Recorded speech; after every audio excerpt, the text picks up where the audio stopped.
Breaking news చూస్తున్నారు. అనుకున్నంత పనిచేశాడు ఎలాన్ మస్క్. ట్రంప్కి షాక్ ఇచ్చాడు. కొత్త పార్టీ అవసరమా? ఇటు అమెరికాలో కొత్త పార్టీ రావాల్సిన ఆవశ్యకత ఉందంటూ నిన్న పోల్ పెట్టాడుగా. పెట్టిన కొద్ది గంటల వ్యవధిలోని తన కొత్త పార్టీ పేరు చెప్పకనే చెప్పేశాడు ఎలాన్ మస్క్. మరి కాసేపట్లో ఆ పేరుని చూపించబోతున్నాను. అమెరికాలో ఎందుకు నేను అమెరికా అన్నానంటే కనుక ఇంతవరకు అమెరికాలో రెండు పార్టీలు మాత్రమే వినిపించాయి. ఒకటి డెమోక్రాట్లు, రెండోది రిపబ్లికన్లు. అయితే వాళ్ళు లేకపోతే వీళ్ళు. ఇప్పుడు ఇంకొక పార్టీ, కొత్త పార్టీ ఉద్భవించిందా అంటే అవుననే మాట వినిపిస్తోంది. దానికి ఇప్పుడు అడుగు వేశాడు ఎలాన్ మస్క్, ప్రపంచ టెక్ దిగ్గజం. దాంతోపాటు ప్రపంచ కుబేరుడు ఎలాన్ మస్క్ ఇప్పుడు అమెరికాలో కొత్త పార్టీకి సిద్ధమయ్యాడు.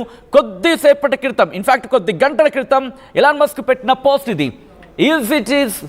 Is it time to create a new political party in America that actually represents the 80% in the middle అంటూ చెప్తున్న సందర్భంలో పోల్ పెట్టిన తర్వాత దాదాపుగా 81% మనం చూసాం. ఆ తర్వాత 80% వచ్చింది. టోటల్గా 80-20. నేను 80% గురించి మాట్లాడాను, ప్రజలు కూడా 80% చెప్పారంటూ కూడా తన పోల్లో చూపించాడు ఎలాన్ మస్క్. ఈ నేపథ్యంలోని ఇదిగో ఇంకొక 3-2-1 అంట. ఆ 1 అన్న తర్వాత ఆయన కొత్త పార్టీ ఏంటో మీరు ఇప్పుడు స్క్రీన్ మీద చూడబోతున్నారు. డొనాల్డ్ ట్రంప్కి సంబంధించి షాక్ ఇచ్చేందుకు సిద్ధమయ్యాడు ఎలాన్ మస్క్. తన కొత్త పార్టీ పేరును ట్వీట్ చేశాడు. Just the America party. The America party అనే పేరుతో కొత్త పార్టీ పేరుని ప్రకటించాడు ఎలాన్ మస్క్. అంటే అర్థం చేసుకోవచ్చు, అమెరికాలో కొత్త పార్టీ పెట్టాల్సిన అవసరం ఉందా అంటూ ఎక్స్లో పోల్ పెట్టాడు ప్రపంచ దిగ్గజం, ప్రపంచ కుబేరుడు ఎలాన్ మస్క్ పోల్కు అనుకూలంగా 80% ఓట్లు పోలయ్యాయి. అమెరికా అధ్యక్ష ఎన్నికల్లో ట్రంప్ తరపున మస్క్ ప్రచారం చేశాడు. ట్రంప్ గెలుపులో సుమారుగా 2,500 కోట్ల రూపాయలు ఖర్చు చేశాడంటూ చర్చ జరిగిందంటే అర్థం చేసుకోవచ్చు. ఈ నేపథ్యంలో గెలిచిన తర్వాత ట్రంప్ కూడా ఎలాన్ మస్క్ అటువంటి కీరోలే ఇచ్చాడు, డోజ్ అప్పగించాడు. అయితే రీసెంట్గా జరిగిన కొన్ని ఇష్యూస్లో ఇద్దరికి కూడా మనస్పర్ధలు వచ్చాయి. సాధారణంగా వీళ్ళకి సంబంధించి బ్రొమాన్స్ అంటూ ఉంటారు. వీళ్ళిద్దరి మధ్య కూడా ఆ బ్రొమాన్స్ ఉండేది, అది ఒక్కసారిగా కుప్పకూలిపోయింది, ఆ బంధం తెగిపోయింది. ఇప్పుడు వీళ్ళిద్దరి మధ్య కూడా ఉన్నది కేవలం శత్రుత్వం మాత్రమేనా అంటే అవుననే మాట వినిపిస్తోంది. కొద్ది నెలల క్రితం వరకు ఎంత క్లోజ్గా ఉండేవాళ్ళు, వీళ్ళ బంధాన్ని చూసి కుళ్ళుకునేవాళ్ళు. దాని గురించి అందరూ మాట్లాడుకున్నాం. ఇప్పుడు ట్రంప్ నిర్ణయాలను విభేదించి సంచలన నిర్ణయం తీసుకున్నాడు ఎలాన్ మస్క్. మరోవైపు ఎలాన్ మస్క్కు అండగా నిలిచింది రష్యా. మస్క్కు రష్యాలో ఆశ్రయం ఇస్తా ఉంటూ రష్యా కామెంట్స్ చేస్తుందంటే అర్థం చేసుకోవచ్చు. రాజకీయ శరణార్థిగా చోటు కల్పిస్తామంటూ హామీ ఇచ్చింది. ఈ నేపథ్యంలో ఇప్పుడు రష్యాని వెనకాల ఉండి మస్క్ని నడిపిస్తోందా? మస్క్ కొట్టే ఆ దెబ్బ ఎలా ఉండబోతోంది? మరీ ముఖ్యంగా నెక్స్ట్ అమెరికా అధ్యక్షుడిగా తన పార్టీని ముందుకు తీసుకెళ్లడంలో ఎటువంటి ప్రణాళిక ఉండబోతోంది?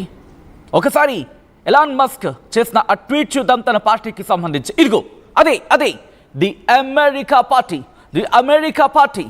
కొద్దిసేపటి క్రితం ఎలాన్ మస్క్ తన కొత్త పార్టీ పేరుని ప్రకటించాడంటే అర్థం చేసుకోవచ్చు. దీని వెనకాల ఉన్నది రష్యానా?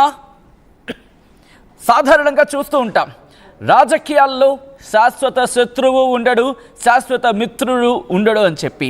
ప్రస్తుతం అదే జరిగిందా అంటే అవునైన మాట వినిపిస్తోంది. ది అమెరికా పార్టీ అంటూ తన కొత్త పార్టీ పేరుని ప్రకటించాడు ఎలాన్ మస్క్. ఇప్పటికే రిపబ్లికన్లు, డెమోక్రాట్లు విడిపోయారనే చెప్పుకోవాలి. అంటే అక్కడ ప్రజల్లో ఓటర్స్ ఆల్రెడీ సపరేట్ అయిపోయారు. డెమోక్రాట్లు, రిపబ్లికన్లు మినహా ఇంకొక 2-3 పార్టీల పేర్లు వినిపిస్తాయి, పెద్దగా ఉన్నాయి, వినిపిస్తాయి అంతే, కానీ ఎక్కడా కనిపించవు. ఎలక్షన్స్లో అధ్యక్ష రేస్లో నిలబడేవి, పోటీలో కనిపించేవి అయితే రిపబ్లికన్లు లేకపోతే డెమోక్రాట్లు. ఇప్పుడు 3వ పేరు వినిపిస్తోంది, అదే ఎలాన్ మస్క్కి సంబంధించి. సో ఈ నేపథ్యంలో మస్క్కి సాధ్యమేనా? మస్క్ని ఎదగనిస్తాయా? పోటీ చేసేందుకైనా కనీసం అడుగులు పెట్టనిస్తాయి రెండు పార్టీలు కలిపి. ఆసక్తికరంగా మారింది. మాట్లాడుకునే ప్రయత్నం చేద్దాం. మా AP input editor Krishnamohan updates అందించేందుకు సిద్ధంగా ఉన్నారు. ఒకసారి నేను కృష్ణమోహన్ దగ్గరికి వెళ్ళే ప్రయత్నం చేస్తాను. కృష్ణమోహన్, అమెరికా రాజకీయాలని తెలుగు రాష్ట్రాలు కూడా చాలా కీన్గా అబ్జర్వ్ చేస్తూ ఉంటాయి. ఎందుకంటే సాధారణంగా అంటూ ఉంటారు, అమెరికాకు జలుబు చేస్తే ప్రపంచం తుమ్ముతుంది, లేకపోతే ఈ కైండ్ ఆఫ్ వర్షన్ వినిపిస్తూ ఉంటాయి. సో ఈ నేపథ్యంలో ఇప్పుడు అమెరికాలో Elon Musk the America party అనే కొత్త పార్టీ పెట్టాడు. సో తను దాంట్లో ముందుకు వెళ్ళడం సాధ్యమేనా? రిపబ్లికన్ డెమోక్రాట్లు ఎదగనిస్తారా తన్ని?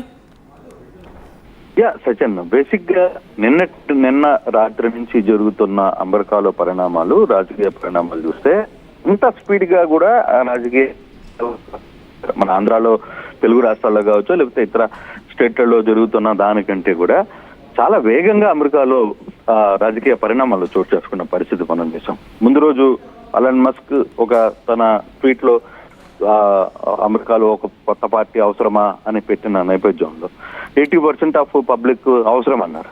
తీరా చూస్తే ఈ రోజు సడన్ గా మస్క్ ద అమెరికన్ పార్టీ అని చెప్పి ఒక కొత్త పార్టీని కూడా ప్రకటించేశాడు. సో అంటే చాలా వేగంగా మార్పులు జరుగుతున్నాయి. ఇంత వేగంగా మార్పులు జరగడానికి అంటే ఇద్దరు స్నేహితుల మధ్య ఉన్న ప్రేమ, గౌరవం లేదు ఇంకోటి అనుకోవచ్చు. వీళ్ళిద్దరూ ఎందుకు సడన్ గా విడిపోయారు, ఏం జరిగింది, ఎందుకు అంత వేగంగా కొత్త పార్టీని పెట్టాల్సిన పరిస్థితి మస్క్ ఎందుకు చేస్తున్నాడు, మస్క్ వెనకాల ఉన్నారా లేకపోతే ఇంకోరు ఉన్నారా చూస్తుంటే ఒక్క రోజులో అమెరికన్ పార్టీ వ్యవస్థ మొత్తం కూడా అమెరికా కూడా ఒకసారిగా మారిపోయిన పరిస్థితిని మనం చూస్తున్నాం. అయితే ఇప్పుడు ఈ పార్టీ ఎంతవరకు నిలదొక్కోగలదు అంటే అమెరికాలో ఉన్న రెండు పార్టీలు, రిపబ్లిక్ కావచ్చు, డెమోక్రాట్స్ కావచ్చు, ఈ రెండు పార్టీలదే మెయిన్ హవా నడుస్తుంటది ఇప్పుడు కూడా. పబ్లిక్ కూడా కొన్ని రాష్ట్రాలు ఒకవైపు, కొన్ని రాష్ట్రాలు మరోవైపు పార్టీ వైపుగా డిసైడ్ అయ్యే పరిస్థితులు ఉంటాయి.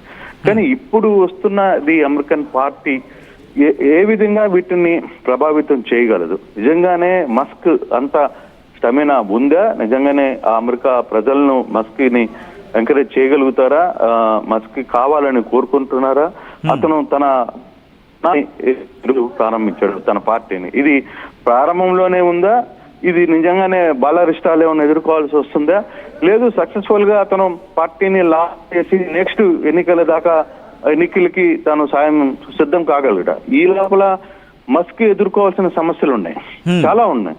సో ట్రంప్ అదే హెచ్చరిస్తున్నాడు, నిన్నేమి ఊరికి వదలట్లేదు, నేను అవసరమైతే రష్యాలో నీకు ఒక గదిని ఏర్పాటు చేస్తాను అని. సో ఇటువంటి ఇష్యూస్ కొన్ని ఎంత సక్సెస్ అవుతుంది, మస్క్ ఎంతవరకు టార్గెట్ కాగలడు, ఎంతవరకు ఈ వ్యవహారాన్ని నడపగలడు, చాలా ఇంపార్టెంట్ రోల్ ఇక్కడ. నిజంగానే మస్క్ ఇది అంత దూరం పార్టీని నడిపే శక్తి మస్క్ సామర్థ్యాలు ఉన్నాయా లేదా? ఎందుకంటే రిపబ్లిక్ డెమోక్రాట్లు కొన్ని సంవత్సరాలుగా అమెరికా రాజకీయ చరిత్రలో, అమెరికా సామ్రాజ్యంలో అక్కడ వాళ్ళు ఫిక్స్డ్ అయిపోయిన పార్టీలు వాళ్ళు ఆ డిసైడ్ అయిపోయి రోల్ జరుగుతుంది. ఇప్పుడున్న కొత్తగా పార్టీని పెట్టి నడపగలిగిన పరిస్థితి కావాలి అంటే ఇంకా ఇంకొక 2-3 సంవత్సరాలు ఆ పార్టీని ముందుకు తీసుకురావాలి. అక్కడ ఉన్న పరిస్థితుల్ని, అమెరికా ప్రజల్ని తన వైపుకి తిప్పుకోగలగాలి.